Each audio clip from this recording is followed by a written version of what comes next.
class 8, we'll start with a new chapter, sound. So in class 7, we have already done a lot of things related to sound.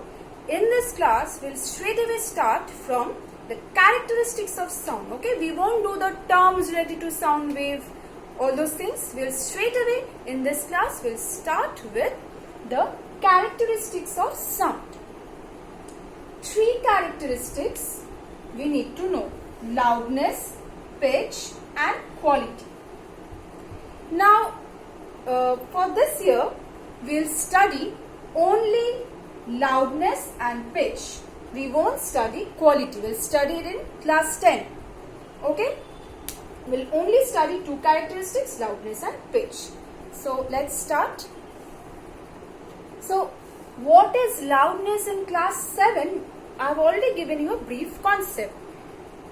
Say, how do you distinguish between 2 sounds, one which is loud, another one which is not so loud, a feeble or a faint sound? The characteristic with which you can differentiate the 2 sounds, like a loud sound from a soft or feeble sound, that characteristic is known as loudness. In your book, you have another definition, but don't read that definition. I'm just showing you which one. Learn this one. Loudness is a characteristic of sound which distinguishes a feeble sound from a loud sound of the same frequency. Don't learn this. It is the amount of sound energy received by per unit area, right, per second. Don't learn that definition, because we'll do it in class 10. That falls under the definition of intensity of sound, because loudness is not a measurable quantity. It is a characteristic. Intensity of sound is measurable. So don't worry, we'll do it in class 10. So then what we will learn? We'll learn the definition of loudness, that it is a characteristic which enables us to differentiate a loud sound from a feeble or a faint sound of the same frequency. Then what are the factors on which loudness depends? The first one, can you remember? Can you just recall that in class 7 we have done this?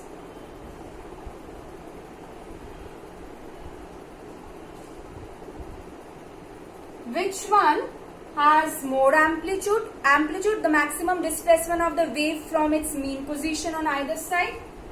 This or this maximum displacement. So which one has more amplitude? This one, because this one is less amplitude. So which one is louder? This one. Amplitude increases, loudness will increase. With increase in amplitude, loudness increases. So this one is a louder sound. Next point is the energy carried by the wave. More is the sound energy carried by the wave, more will be the loudness.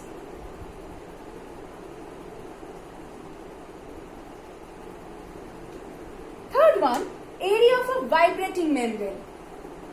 Say you have a smaller drum and a larger drum. When you strike the smaller drum and you strike the larger drum, which one has a more surface area of the membrane which is vibrating? When we strike the drum, the membrane we set the membrane into vibration, larger drum will produce louder sound. That is because the loudness increases with the increase in the area of the vibrating membrane. More is the area of the vibrating membrane, more is the loudness. Fourth point is distance between the source of the sound and the listener. Say a music system is there and I am standing here. And a music system is there and I am standing in another room. Which case the sound will be louder to me? Obviously, when I am in this room, I am standing nearer to the music system. More is the distance between the listener and the source of sound, less is the loudness. Distance increases, decreases. Okay. Now, loudness can be expressed in the form decibel. 100 decibel sound, 20 decibel sound. That means 20 decibel sound is 100 decibel sound is louder than 20 decibel sound. Decibel, in short, we write it as dB, D small, B capital. In your book, learn that it can be measured in decibels, and also underline human ears can pick up sound from 10 decibel to 180 decibel. You will read that. And sounds above 80 decibel can have harmful effects. You have a chart beside it. Sound of about 90 decibel and more causes health problems. Just go through that chart. You know very well what health hazards it can cause. Just go through that once. Okay, I'm not going into that. And can you see a table?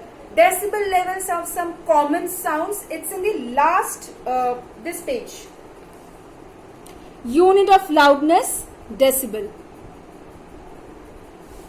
So from that, read human ears can pick up sound from 10 to 180 decibel. And from that table, just learn 3. Normal conversation 60 to 65 decibel. Busy street traffic 70 to 75 decibel. And aircrafts 130 to 140 decibel. Just mark these 3. Learn these 3. You can get it as objectives. Okay. Normal conversation, busy street traffic and jet aircraft. And also human ears can pick up sound from 10 to 180 decibel. And above 80 decibel or 90 decibel, sound has harmful effects. Okay. Now let's come to the other characteristic which we'll learn, that is pitch. Pitch of a sound. Now we know that we can distinguish 2 sounds. One loud, another feeble or faint with the help of loudness. Then what about if the 2 sounds are of same loudness? How can we differentiate that? We can differentiate that is a sound, whether a sound is a shrill sound or it's a hoarse or a grave sound, with the help of the characteristic known as pitch. Pitch is such a characteristic which enables us to differentiate between 2 sounds, that is one shrill, another less shrill or hoarse or grave sound of the same loudness. That means, suppose a girl and a boy both are speaking. Say they are both are speaking and the sound is of same loudness, equal, with they are speaking with equal loudness. Okay, they are, none of them is speaking softly, both are speaking with the same loudness. Then will you say that you cannot differentiate a girl's voice and a boy's voice? No. How can we differentiate? We can differentiate because a girl's voice, a woman's voice is shriller than a man's voice. Again, you will find that many of you play guitars. So when you plug the strings of guitars, you will find different type of sounds being produced. Sometimes you hear shrill sound, it's like a ting, like this. Sometimes it's like ting. So shrill one is a ting, it's a shrill sound, and another one is a grave or hoarse sound. So that characteristic by which we can differentiate a shrill and a hoarse or a flat sound is known as pitch. Then what is the factor on which pitch depends? It depends on frequency. Frequency increases, pitch increases. Remember, pitch is the characteristic. Frequency is a measurable quantity. Frequency, you know what a frequency is? Number of vibrations in 1 second. Similarly, loudness, characteristic. Amplitude is the measurable quantity on which loudness depends. So mode is the frequency, mode is the pitch. So that means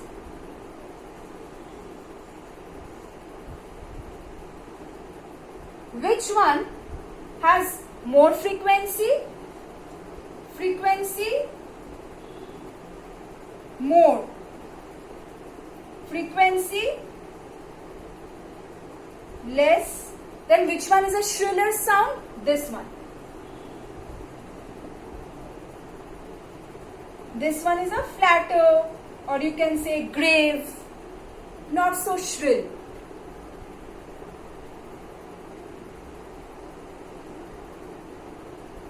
Again, if I tell you, that means between a woman's voice and a man's voice, which will have a high frequency sound? The woman's voice, because high frequency means high pitch. Frequency is more, pitch is more. Mode is a frequency, mode is a pitch. So high frequency sound means high pitch.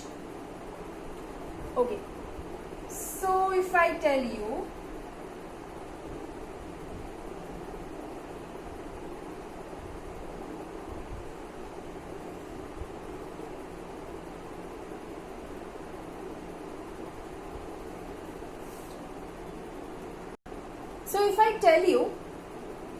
these two sound waves, which one is a louder sound? Which one? Both has the same loudness. Why? Amplitude same in both. Frequency is different. This has got more frequency than this one. But frequency has got nothing to do with the loudness. So, loudness same. But if I ask you which one is a shriller sound? This one. More frequency, that's why. Again this one. Louder sound, which one? Amplitude is greater than this one. Shriller sound, which one? Frequency is greater. Okay? So, this type of things also, questions you can expect. Okay? I'll give you this type of questions also. So, learn the relations between pitch, frequency, amplitude, loudness. Learn the definitions. Learn the factors on which they depend. Okay? Now, next topic is the musical instruments. So, musical instruments can be classified into three types based on the vibrating body of the musical instruments. Wind instrument, stringed instruments, percussion instruments. What are wind instruments? Wind instruments are those in which we set the ear column inside the instruments into vibration and sound is produced due to that. For example, the flute. Remember, you have already made in class 7 a wind instrument. I've asked you to do in the project. So what did you do? You blew air over the pipes and you have closed one end of the pipes. You have made different lengths of the straws. You have made different lengths of straws. One end's being closed. And when you blew the air over the different pipes or different straws, you found that different sounds are produced. Why is this so? That is because more is the length of the ear column, less is the frequency. Okay? The length of the ear column, if it increases, frequency decreases. That means pitch also decrease. So, if you have a straw, or say not straw, when the wind instrument you made, the straws in which say this is a straw, suppose, for example, or wait. Okay, so have this with me. Suppose one end you have pasted, remember one end, and you have cut the straws into different lengths. Suppose this straw is of this length. So what is the ear column above it? This much. Now another straw, suppose this is of this much length and this end is fixed. Now the length of the ear column is this much. So in this one, ear column length is more rather than this one. So if the length of ear column increases, length of the ear column is more is the length of ear column, less is the frequency. That means less is the pitch. That means when the length of ear column is less, high pitch sound will be produced because frequency will be more. So pitch will be high if length of ear column is less. Okay. Next comes the stringed instruments. Guitar, sitar, violin. You pluck the strings of the guitar, sitar or violin and you set them into vibrations and they produce a sound. And what have we learned? Remember in class 7, what is a source of sound? Vibrating body is a source of sound. So when the strings are set into vibration and sound is produced, those are the stringed instruments. In this case also, if the length, I am denoting it with L, okay, length of the string, if the length of the string is more, frequency is less. Length of the string is more, frequency is less. That means, I'll just show you. You have an activity in your book. A cardboard box made of cardboard is taken, and you know what has been done. Suppose you just tie a rubber band over it and you place a pen or pencil, whatever, in such a manner so as to make two unequal portions of the strings. Just like guitars. What do you do in guitar? When you play the guitar, you pluck at different lengths of the guitar. At different lengths of the guitar, when you pluck the strings, different frequencies of sounds are produced. That is why in guitars, you will find the strings different lengths and different thickness of strings are also produced. Why? Because, okay, let's first do it with the length. I'll just show you. So you will find that if you pluck this is a larger portion of the string. If you pluck this and if you pluck this case you will hear a shrill sound. This case a grave sound. The shorter, when the length of the string is shorter, this portion, if you pluck it, in this portion, if you pluck it, you will hear a shrill sound. Whereas in this portion, you will hear a grave or a hoarse sound. That means in which case frequency is more? Length of the vibrating string is more, frequency is less. That means low pitch sound form. Length of vibrating string is less, frequency is more, high pitch sound. That means shrill sound. It's not properly done because obviously I have to hold it properly for that. Okay. See, shrill and hoarse sound. Okay. So length of the vibrating string increases, frequency decreases. That means pitch will also decrease, low pitch. So if you have more length of the vibrating string, you will produce low pitch sound. Less length of vibrating string, you will produce a high pitch sound. Also, if thickness of the string increases, different strings of different thicknesses are provided therefore, so that you can produce sounds of different frequency. In a guitar or sitar, do you actually found same type of sound being produced? Otherwise, how will you play a music with the help of guitar if only one type of frequency sound is produced, right? So different thicknesses are produced, thickness of strings are there. more is the thickness, less is the frequency again. That means less is the pitch. That means if you have a greater thickness vibrating string, you will produce low pitch sound. If you have a smaller thickness, then high pitch, because frequency is more. Inversely related. This increases, this decreases, this decreases, this increases. Okay. So these are all used in the different musical instruments, this application. So what you will do, you don't have to learn the activities, but just learn the conclusions, okay? Underline the conclusions. Pitch of the vibrating ear column increases with a decrease in the length of the ear column. Learn the conclusion. Obviously, you will learn this. I am saying from the activity, learn the conclusion. You will learn what are wind instruments and this portion. You will learn what are stringed instruments, the different examples, everything, and learn the conclusion. Frequency, the pitch of a sound decreases with the increase in thickness. Also this conclusion, pitch of a sound decreases with the increase in the length of the vibrating string. Okay?